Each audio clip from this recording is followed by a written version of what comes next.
दिल्ली में जून मासर रेकर्ड भांगी वर्षा 1936 पर जून मासरे सर्वाधिक वर्षा 1936 रे 235.5 मिलीमीटर वर्षा होता। गत 24 घंटे 228.1 मिलीमीटर वर्षा होती। भयंकर वर्षार दिल्ली बेहाल होती।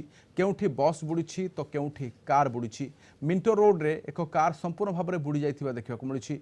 रास्तार नई पानीर सुଅ छुटी एवं बन्या भली परिस्थिति सृष्टि होछि। केउठी आंठुए लेखाएं तो केउठी अंटे पानी रे लोके जा आस करुछंती। दिल्ली एनसीआर अधिकांश अंचल जलबंदी रही। यातायात भयंकर भाव में बाधा प्राप्त होछि। जातीय राजपथ रे ट्राफिक जाम रही। निज निज गंतव्य स्थल को लोके जाई न पारी फसी रहिछंती।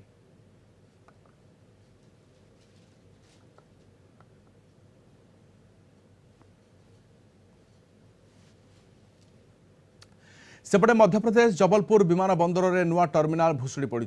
प्रबल वर्षा जो टर्मिनाल एक अंश भांगी जाइछि। टर्मिनाल तले थिबा एक कार चापी होई भांगी जाइछि। गतकाली दिन बेला एयरपोर्ट बाहर पटे थिबा टर्मिनाल उपरे अधिक पानी जमी जाइथिला। फल एभली घटिछि बोली कुहाଯାଉଛି।